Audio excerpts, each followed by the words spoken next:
This channel does not promote any violent, harmful, or illegal activities. All content provided by this channel is meant for an educational purpose only.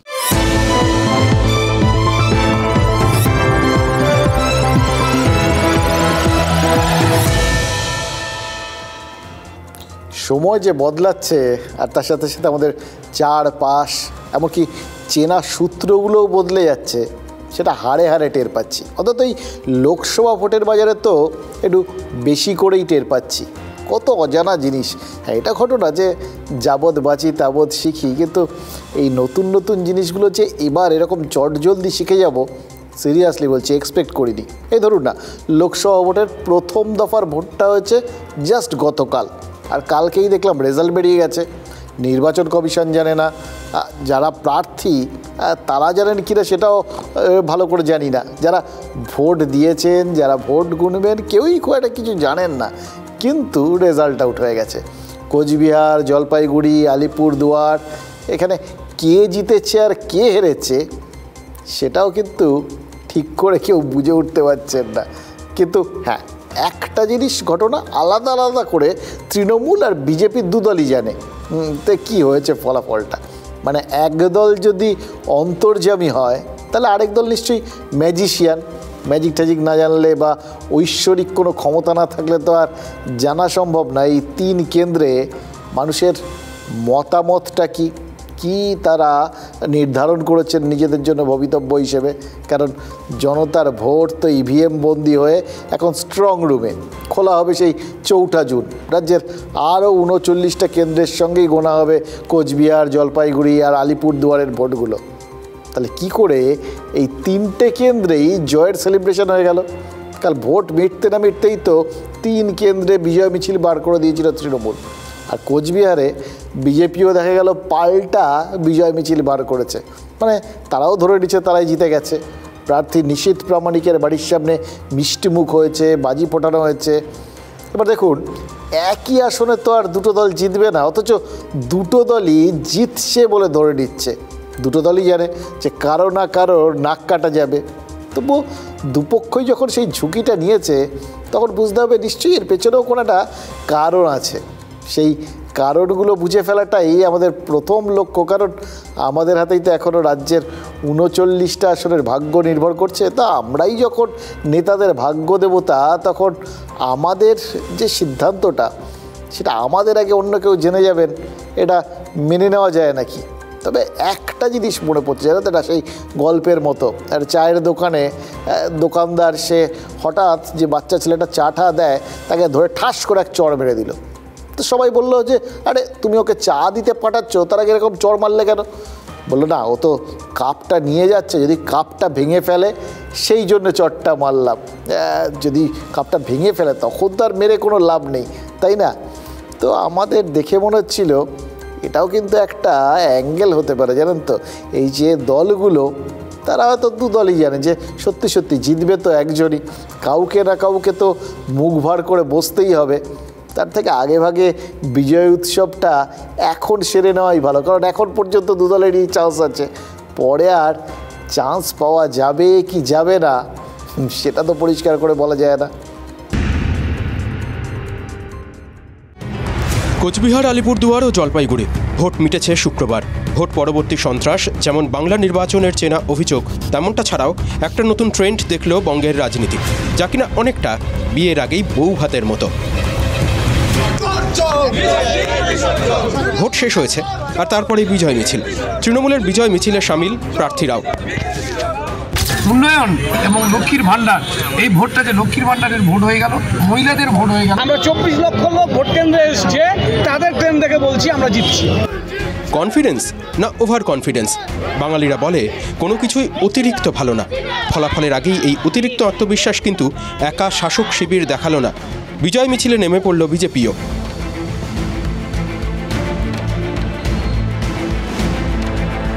এই ধরনের হাস্যকর কিছু ঘটনা ঘটাচ্ছে, একেবারে political career পুরোটাই শেষ হয়ে যাবে। তৃণমূল কংগ্রেস নিজের হারকেও যে এত ভালোভাবে সেলিব্রেট করবে, এটা ভাবা যায় না। জনতা জনগণই জানেন যে তারা কাকে ভোট দিয়েছে, এবং এরকমভাবে দিবার স্বপ্ন দেখছে, এরপরে লজ্জায় ওদের মাথা কাটা যাবে। স্নায়ুর যুদ্ধ রাজনীতির স্বাভাবিক প্রক্রিয়া, তবে নেপথ্যে একটা প্রতিক্রিয়া সমীকরণও দেখছেন অনেকে। 3 কেন্দ্রের ভোট শেষ, বাকি 6 দফায় ভাগ্য নির্ভর করছে আরও 39 আসনের। আগাম বিজয় মিছিল কি ক্রিকেট মাঠে স্লেজিং?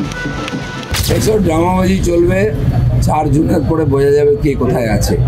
নেই তৃণমূলের বা বিজেপির চাঙ্গা করার জন্য নানান রকম চেষ্টা করছে। আপনাকে বড় বলে বড় সেই নয়, লোকে যাকে বড় বলে বড় সেই হয়। এসব কথার কথা, রাজনীতিতে এসব কথার না জাস্ট কোনো মূল্য নেই। নাহলে নেতারা তো ইতিহাস থেকে শিক্ষা নিতেন, নেওয়ারই কথা। সেই খেয়াল করে দেখুন 2001 সালে তখন মমতা বন্দ্যোপাধ্যায় স্লোগান তুলেছিলেন, হয় এবার নয়তো নেভার। সেবার হয়নি, কিন্তু 2011-এ তৃণমূল পেরেছে, নেভারটা আর খাটেনি। 2016 সালে বিধানসভা ভোটের দ্বিতীয় দফা মিটতে না মিটতেই সূর্যকান্ত মিশ্র কী বলেছিলেন সেটা তো মোটামুটি এপিক হয়ে গেছে, মনে আছে আপনাদের?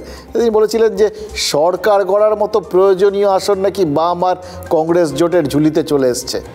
এটা 2024, বামেরা সরকার গড়া ত্রিসীমানায় আজ পর্যন্ত পৌঁছতে পারেনি, উল্টে 2021 বিধানসভায় তারা শূন্য হয়ে গেছে। এই যে 2021 বিধানসভা ভোটের আগে বিজেপি বলেই দিয়েছিল যে 200 আসন পেয়ে তারা রাজ্যে সরকার গড়বে, তখন কিন্তু বিজেপি রাজ্যে আন্ডারডগ, তাদের প্রত্যাশাও পূরণ হয়নি, বিজেপি 200 আসন পায়নি। অথচ এখন পর্যন্ত রাজ্য সরকার বহাল তবিয়তে আছে, বিজেপি কোনোভাবেই রাজ্যে সরকার গড়তে পারেনি। বিজেপি আশায় আছে যে এবার লোকসভা ভোটে এ রাজ্য থেকে তারাই সব থেকে বেশি আসন জিতবে। অমিত শাহ সেই প্রথমে এসে কি বলেছিলেন খেয়াল করে দেখুন, বাংলার থেকে তারা 25টা আসন জিততে চান, তারপর সেটা টার্গেটটা ধাপে ধাপে বাড়িয়ে 35 করেছিলেন। বিজেপি 35টা আসন জিতলে কি হবে, মানে 35টা আসন জেতা মানে আগের থেকে প্রায় ডবল সিট জিতলো, এটা তো রইলই, কিন্তু ভালো একটা কাজ করলে তার তো কোনো বাড়তি উপাদান থাকে এবং বাড়তি পুরস্কারও থাকে। তাহলে বোনাস কী হবে, এই যে বাড়তি এতগুলো সিট জিতবে, সেটাও অমিত শাহ বলেছিলেন যে বিজেপি যদি এই লোকসভা ভোটে 35টা আসন পেয়ে যায় তাহলে আর 2026 পর্যন্ত বিজেপি কর্মীদের অপেক্ষা করতে হবে না, তার আগেই নাকি রাজ্যে তৃণমূল সরকারকে সরিয়ে ক্ষমতায় চলে আসবে বিজেপি।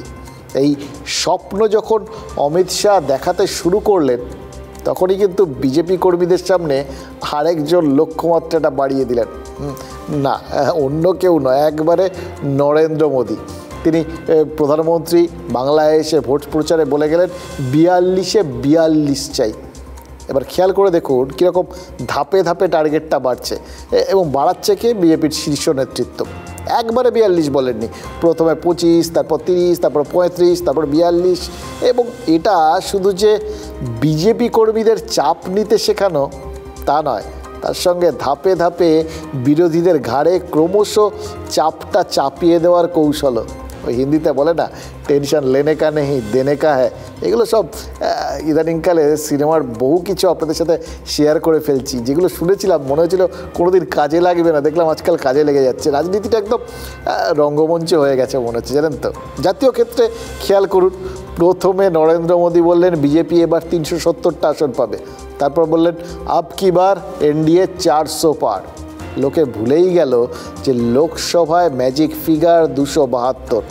এখানে একটু আপনাদের থামাই, একটু খেয়াল করে দেখুন এই গোটা বিষয়গুলো যে ধাপে ধাপে সংখ্যাতত্ত্বের বিভিন্ন আলোচনা, একটার পর একটা সংখ্যা ছুড়ে দেওয়া, এবং যে সংখ্যাগুলো ছুড়লে লোকে ভাবে যারা বিরাট কিছু হয়ে যাচ্ছে, কেন এটা বলছে, এর পেছনে কী কারণ আছে? কারণ তো থাকে, গোটা কারণটাই একটা মনস্তাত্ত্বিক, জানেন তো, এবং পুরোটাই ভবিষ্যতের লাভটাকে মনে করে। এর পেছনে একটা নির্দিষ্ট প্রচ্ছন্ন রাজনৈতিক অঙ্ক আছে, সেই অঙ্কটা পুরোটা ওই ভোটের অঙ্ক। এই যে লোকসভা, সেখানে ম্যাজিক ফিগার কত আবার বলি, 272, এটা মনে করে রেখে দিন। অর্থাৎ সরকার করতে কোনো দল বা জোট যদি 272টা আসন পেয়ে যায় তাহলে কিন্তু কিস্তিমাত। বাকিরা চাইছেন কত? নরেন্দ্র মোদী 370 প্রথমে, তারপর 400 বললেন এনডিএকে নিয়ে, এবং বলতে বলতে এমন একটা পরিবেশ তৈরি করে দিলেন যে লোকে আর ম্যাজিক ফিগারটা নিয়ে কোনো কথাই বলছে না, সবার চোখ কিন্তু ওই 370 আর 400-এ ফিক্সড হয়ে গেছে। এমন একটা অবস্থা ভাবুন যে বিজেপি একক দল হিসেবে যদি এই 370-এর বদলে 369টা আসনও পায়, তাহলেও মনে হবে বিজেপি বোধহয় হেরেই গেল। কারো খেয়ালই থাকবে না ম্যাজিক ফিগার 272 থেকে অনেক বেশি আসন জেতার লক্ষ্য পূরণ হয়ে গেল। এবং এই লক্ষ্যটা নিয়েই কিন্তু ভোটে লড়তে নেমেছেন নরেন্দ্র মোদী, অমিত শাহরা। বিরোধীরা যদি 400 পেরোতে না দিয়ে আনন্দে মাতেন, আনন্দের ঘোর কাটলে হয়তো দেখবেন যে বিজেপি আরে সে তো এর মধ্যেই সংখ্যাগরিষ্ঠতা পেয়ে বসে আছে। এবার এটা সেরকম যে ক্রিকেট মাঠে হয়, দেখবেন যে দৌড়ে গিয়ে ক্যাচ ধরলো, দুর্ধর্ষ ক্যাচ, ফিল্ডার আনন্দে লাফাচ্ছেন, সবাই হয়তো দুহাত তুলে লাফাচ্ছেন যারা ফিল্ডিং করছেন। পায়ের দিকে তাকিয়ে দেখলেন পাটা বাউন্ডারি লাইন পেরিয়ে গেছে, 6। এরকম উল্টো জিনিস এবং উল্টো খেলা, এটা আমাদের নিয়ে রাজনীতিকরা খেলেন। এই যে ধরুন কয়েকদিন আগে পেট্রোলের দাম এই ভোটের আগে 5 টাকা কমলো, তার বেশ কিছুদিন আগে 10 টাকা কমেছিল একবার। আমরা কি ভাবছি যে মোটামুটি সব মিলিয়ে সাম্প্রতিককালে 15 টাকা দাম কমে গেছে। আমাদের খেয়ালই নেই তার আগে পেট্রোলের দামটা ক্রমশ বাড়তে বাড়তে কবে 100 টাকা পেরিয়ে অনেক ওপরে গিয়ে থিতু হয়েছে। তার আগে কিন্তু ওই 60 থেকে 70 এইটাই মোটামুটি লেভেল ছিল। ওই লেভেল ছাড়ালেই মাথা ব্যথা শুরু হয়ে যেত। এখন 15 টাকা কমেছে, আমরা তাতেই খুশি। খেয়ালই নেই যে কখন আমাদের অজান্তে ওই 60-70-এর লেভেলটা আসলে 100-তে এসে দাঁড়িয়েছে। 100 এখন স্ট্যান্ডার্ড হয়ে গেছে। এই যে সংখ্যাতত্ত্বের খেলাটা না, এটা হিন্দিতে বলে মনোবৈজ্ঞানিক দাবাও। মানে ব্যাপারটার মধ্যে একটা বিজ্ঞান আছে, চোখের সামনে পর্দা ঝুলিয়ে দিয়ে চুপচাপ কাজ হাসিল করার বিজ্ঞান। বাংলাতেও একটা ভালো নাম আছে, স্নায়ুযুদ্ধ বা মনস্তাত্ত্বিক লড়াই। ইংরেজি করলে যার একটা মানে দাঁড়াতে পারে বা বলে যেটা সাইকোলজিক্যাল ওয়ারফেয়ার। আর এটা আরেকটু মানে রাজনীতিকরণ, বঙ্গীয় রাজনীতিকরণ এবং সেই সংক্রান্ত ইংরেজি, এটা যদি এটা রিলেশন করেন, কারণ এখানে তো সবসময় রাজনীতি খেলার ছলে বলা হয়, খেলা হবে খেলা হবে, তাই এটাকে ইংরেজিতে বলবেন মাইন্ড গেম। মাইন্ড প্রেশারও বটে। বিপক্ষে চাপে ফেলতে এই প্রেশার ট্যাকটিক্সটা শুধু কিন্তু বিজেপি নয়, তৃণমূলও নিয়েছে। অভিষেক বন্দ্যোপাধ্যায় তার নিজের কেন্দ্র ডায়মন্ড হারবারে জয়ের জন্য লক্ষ্যমাত্রা কত বেঁধেছেন? 4 লাখ। অর্থাৎ জয় নয়, মার্জিনটা ইম্পর্টেন্ট।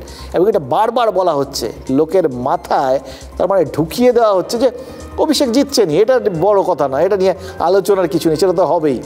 কত ভোটে জিতছেন সেইটা ফ্যাক্টর। অভিষেক বন্দ্যোপাধ্যায় জানেন যে তার কথায় 2টো কাজ হবে। এক, ডায়মন্ড হারবারের ওই তৃণমূল কর্মী বা ভোটাররাও বটেন, তাদের মনে ওই হার শব্দটা সহজে জায়গাই পাবে না। আর কর্মীরা শুধু ভাববেন যে জয়ের মার্জিনে ওইখানে তো পৌঁছতে হবে, 4 লাখের মার্জিন বানাতে হবে। মার্জিনটা হাসিল করতে কী করতে হবে? আর 2, বিপক্ষে যারা আছেন তাদের ওপরেও একটা মনস্তাত্ত্বিক চাপ তৈরি হবে। বিরোধীরা ভাববেন যে অভিষেককে হারাতে হলে তো ওই 4 লক্ষ ভোটের ঘাটতি আগে পূরণ করতে হবে। আইপিএলে দেখেননি আস্কিং রেট বেড়ে গেলে কীভাবে দলগুলো রান তাড়া করতে নেমে চাপে পড়ে যায়। এক্ষেত্রেও কিন্তু এই একই থিওরি এই রাজনীতির ক্ষেত্রেও খাটে। এই সাদে কি আর রাজনীতিতে খালি ওই বললাম খেলা হবে করা হয়, এই জন্যে করা হয়।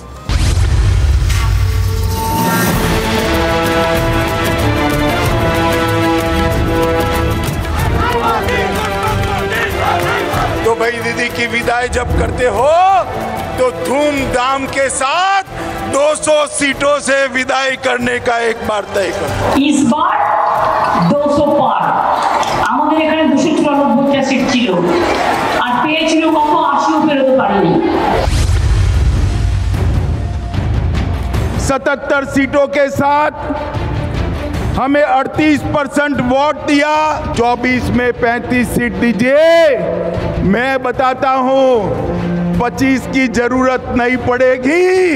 25 के पहले ही ममता दीदी की सरकार कड़ड़ भूस हो जाएगी। इस बार 42 की 42 सीटों पर कमल खिलना चाहिए। अगर मोदी जी को हटाना है 42 में 42 सीट आपको लेना है। 4 जून 400 पार। আবার একবার